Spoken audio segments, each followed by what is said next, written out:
And one of those ingredients that we know is Greg Baldwin, who really has worked extremely hard to be able to bring peace to Barry Farm. He's somebody who is incredibly dedicated. Every time I come down here, I see he's out here. Do you ever sleep? So it's a formula of people who are community-based, who have their heart in the community, who recognize the importance of our young people, working together with, for example, our Metropolitan Police Department. You know, we talk about the statistics of only, what, one homicide this year? Two. Well, you know, it's still pretty phenomenal. It's pretty phenomenal. And the reality is that that's starting to resonate all across the city at this stage. The fact of the matter is, we are on course. What do we have, about 6 weeks left in this year? Between now and December 31st? We are on course to have the lowest number of homicides in this city in 43 years.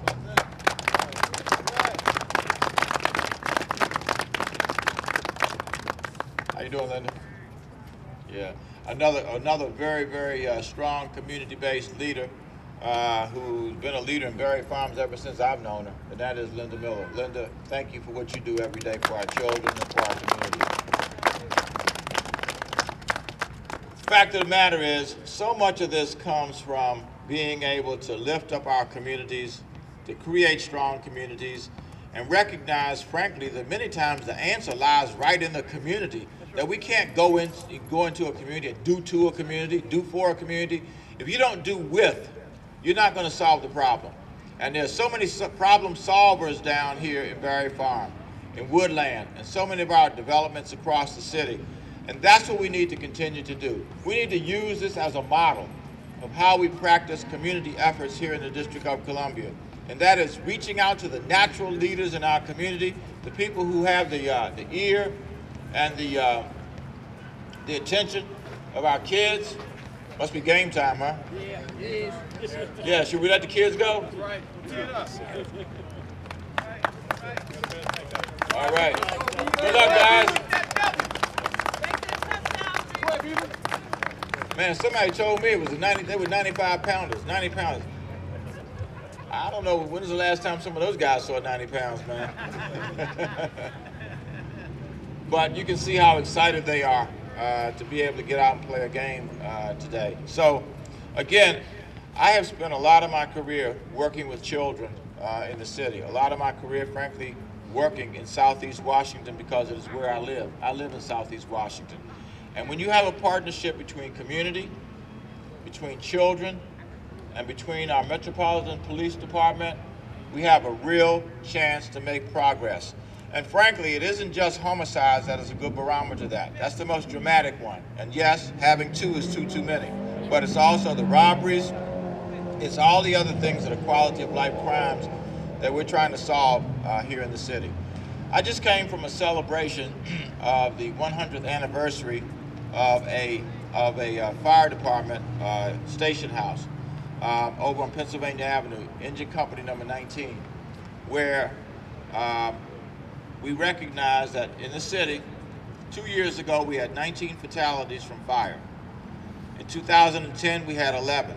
And this year, with 6 weeks to go, we've had only 5 deaths by fire. And my challenge to them was, why don't we make 2012 a year when we have no fatalities by fire? And I think we should make the same kind of challenge in the area of crime, Captain, also. And that is, let's stretch ourselves. We may not get under 100 homicides this year. We're at 95 now, but there's a chance that we will, good chance that we won't. But let's resolve that in 2012, we will definitely have less than 100 homicides in the District of Columbia, which will be a phenomenal accomplishment. That's right. 20 years ago, we had 400 homicides in the District of Columbia. And people started to refer to us as the murder capital of the world. Well, we're not the murder capital of the world. We're not the murder capital of anything at this stage. We are going to be the capital of nonviolence and peace and hope for our children as they grow up to have a successful career. Thank you all very much. Thank you, Mayor Vincent Gray. And next I have my nephew. His name is Gregory Baldwin, and he's a youth, and he'd like to share with you all about being free from violence, what you can accomplish when you're not living that life. Gregory Baldwin, will you please come forward? All right.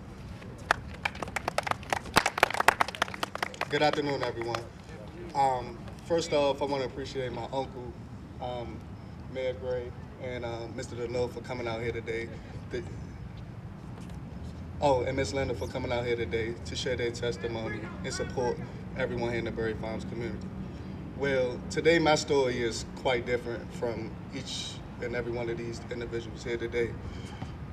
I've been a resident, I've been a resident here in the Berry Farms community for over the last 22 years. My grandmother, Rebecca Baldwin, resides on Sumner Road, Southeast. I graduated from Anacostia High School in 2007, and now, as of right now, in the present, I will be graduating from Morgan State University with an accounting and finance degree this December. I want to first say that being free from violence could take you a long way. So much you can accomplish from being free of violence. The goals you can attain in life, the things that you thought were impossible now becomes possible, and even impossible becomes more and more development for you as a human. Being 22 years old, I haven't experienced as much as a lot of people in my life, but with the family and support of my uncle, coming from where he's used to be to where he is, to where he become now has driven me a long way. My dad has been a great force and impact on me in this Berry Farms community as well. A lot of the people around here pushed me and kept me away from things that I should never got involved with. I stayed on the basketball court. Each of these neighbors and community people that's in the neighborhood each and every day would tell you, Greg loved the court. I stayed on the court every day with hoop dreams. Just as those kids were just standing behind us a few moments ago, I was one of those kids. I played in different leagues. I went to AAU, I played in national leagues and things like that. But all in all, I was that same individual dreaming for the same dream that they're dreaming of today. But instead, the Lord didn't have that in my path. He took that away from me and made me use my brain and value education more for coming from a community like this. And with my education and with my credentials now that I'm attaining, I can now give back to my community.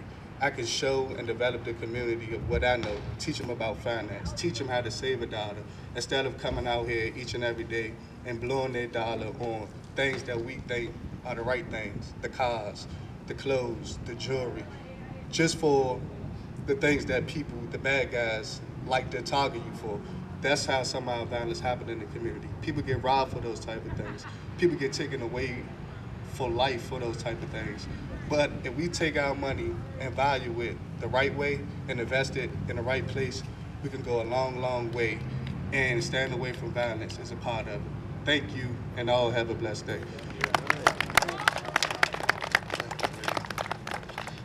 And I'd now like to thank, you all for still being here. But this present moment, I raised a son in this era where a lot of violence is taking place. And I'm glad to say that my son is 18 years old. His name is Lamont Cartier Baldwin. He's standing behind me, and I've never been to a precinct or a jail to get him out. And he's at Curl. He got a football scholarship in basketball and basketball. I'd like for my son to say something to you about his dad, Lamont Baldwin, please.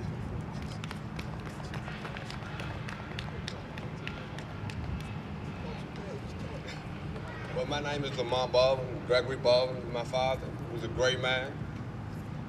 I mean, words can't describe how I feel about my dad.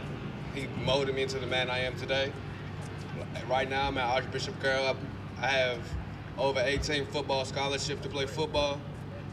And my dad, I had an accident April 2nd where I almost lost my life. I fractured my skull, my brain was bleeding, I was deaf in my left ear. I was in a coma in the ventilator for about 3 days. And coming back, missing my whole season playing football, my dad's kept me strong.